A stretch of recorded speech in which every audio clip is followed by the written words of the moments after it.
This week's module is the American founding and the Constitution. The Constitution was an outcome of the American Revolution.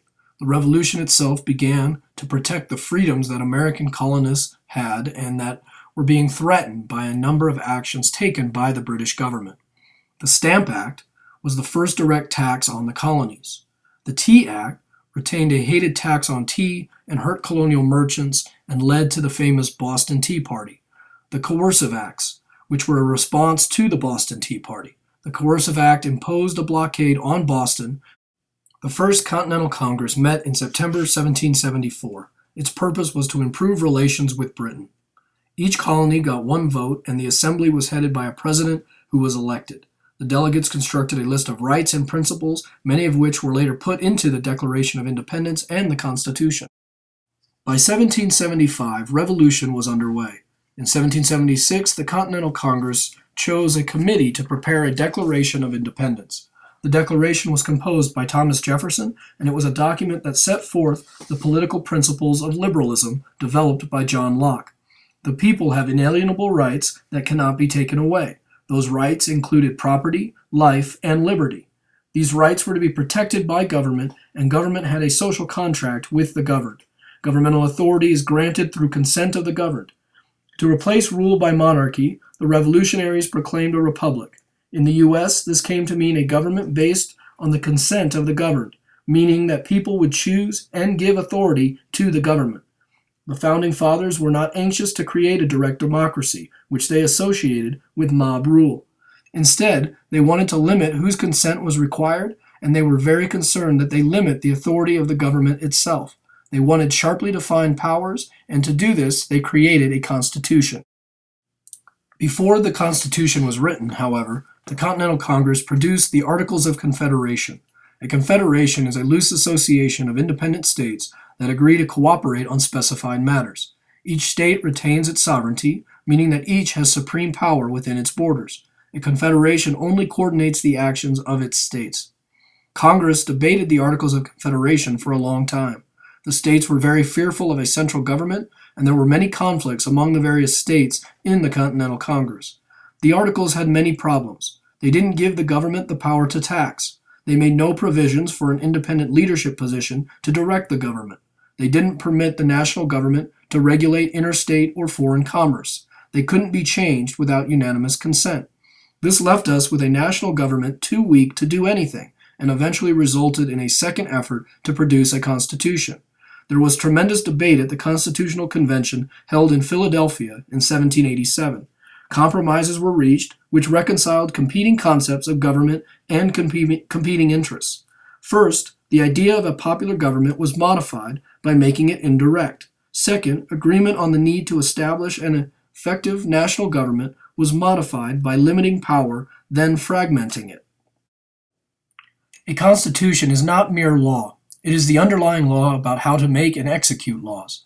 The founders put forth four political principles that established the foundations of the political order: republicanism, federalism, separation of powers, checks and balances. Republicanism is a form of government in which power resides in the people and is exercised by their elected representatives. The authors of the Constitution wanted to avoid both a monarchy and a direct democracy, mob rule. At the time, there was no model for government such as this. This was a true experiment. The founders established a representative rather than direct democracy so that people would elect representatives who would act for them in the institutions of government rather than having people rule directly. Moreover, the founders believed that they needed to elevate men of talent to the highest offices, so they designed an electoral college to select the president and had senators elected indirectly by state legislatures. Only the House of Representatives was directly elected. It wasn't until 1913, when the 17th Amendment to the Constitution was ratified, that senators were elected by the public rather than state legislatures. Federalism is the division of sovereignty and therefore power among two or more governments. The federalism of the Constitution gave the central or national government more power than had the Articles of Confederation. The Constitution listed the powers of the national government and the powers that were denied to the states. All other powers stayed with the states. Basically, the states were required to give up only the powers necessary to create an effective national government and the national government was limited to the powers specified in the Constitution. Separation of powers is the assignment of the lawmaking, law enforcing, and law interpreting functions to separate and independent legislative, executive, and judicial branches of government. Lawmaking power resides in Congress, law enforcing power resides in the presidency, and law interpreting power resides in the courts. The purpose of separating power in this manner is to protect liberty by ensuring that no person or group of persons can get hold of all power. Checks and balances are a way of giving each branch of government some control over the other branches. The idea was that having checks and balances would prevent each branch from ignoring or overpowering the others. Checks and balances and the separation of powers are distinct principles. Separation of powers divides government responsibilities among the three branches, while checks and balances prevent the exclusive exercise of those powers by any one branch. For example, only Congress can enact laws, but the President can veto those laws, and then, in yet another check, the Congress can override the President's veto by a two-thirds majority in each chamber. The Congress is still checked because the courts can rule that a law is invalid if it violates the Constitution. The chief obstacle to the adoption of the Constitution by the states was a lack of a precise statement of what the civil liberties and rights of the people were. The reason that there was no such portion of the Constitution was that the national government was limited to those powers that were granted to it in the Constitution. And since no power was granted to it in the Constitution, and since no power was granted to restrict people's liberties, a list of guaranteed freedoms was considered unnecessary. Moreover, Alexander Hamilton argued that a list of guaranteed rights would be dangerous because to deny the exercise of non-existent power might lead to the exercise of power that is not denied.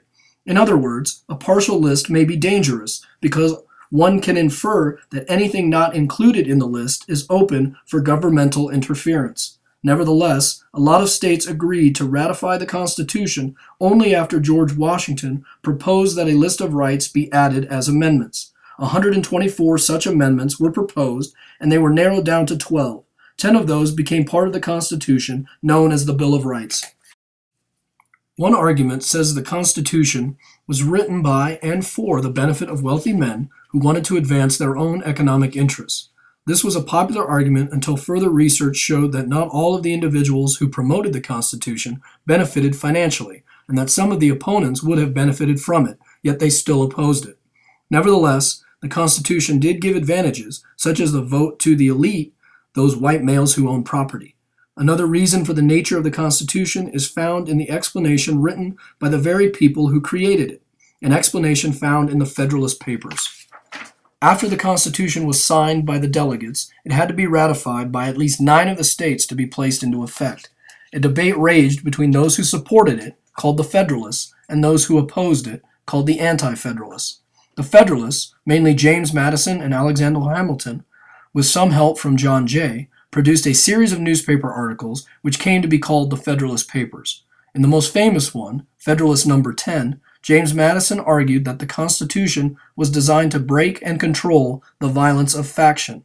He wrote, "By a faction, I understand a number of citizens, whether amounting to a majority or minority of the whole, who are united and actuated by some common impulse of passion or of interest, adverse to the rights of other citizens or to the permanent and aggregate interests of the community. Factions are, therefore, what we refer to as interest groups." Madison understood that factions came about because of unequal distribution of property, which is a way of saying the unequal distribution of power and wealth. The authors of the Federalist Papers worried about how democracy can control human relations. Democracies have a number of inherent problems. For example, democracies can be unstable. They are predicated on individual selfishness, majority rule, and can be undemocratic because it can impose laws on minorities. What Madison feared was tyranny of the majority. Because income, for example, is unequally distributed, one had to have a system which would protect the rights of the minority. The core problem here was bad factions. Bad majorities would deprive minorities of their rights. The solution would be to acknowledge that they exist and build a system around them that used them against themselves. Thus, Madison argued for representative democracy and large-scale, complex government with dispersed power. The more diverse and dispersed power is, he reasoned, the less likely it is that any single faction can form an unjust majority. It forces factions to compete against each other. Our Constitution has a formal process of change. There are two stages in the amendment process: proposal and ratification. Both have to be completed for an amendment to be accepted as part of the Constitution. There are two alternative methods for completing each stage. One, amendments may be proposed by a two-thirds vote of the House of Representatives and of the Senate, or by a national convention summoned by Congress at the request of two-thirds of the state legislatures. This second method has never been used. Number two, the method of ratification is chosen by Congress. A proposed amendment can be ratified by a vote of the legislatures of 3/4 of the states or by vote of state conventions held in 3/4 of the states. The amendment process requires the exercise of extraordinary majorities. The founders of the Constitution made it difficult to propose and ratify amendments so that only extremely important issues would lead to constitutional change. More than 5,000 amendments have been proposed to Congress over the years, but only 27 became amendments to the Constitution. The first 10 amendments are the Bill of Rights, and they were adopted, as mentioned earlier, as part of the compromise necessary for ratification. The rest fall into three types: to correct deficiencies in government structures, example, the 22nd, which limits the president to 2 terms; to make public policy, an example would be the 18th, which prohibited alcohol and which didn't last nor work; and to advance equality, an example, the 19th, which gave women the right to vote in 1920, and the 26th, which extended the voting age to 18.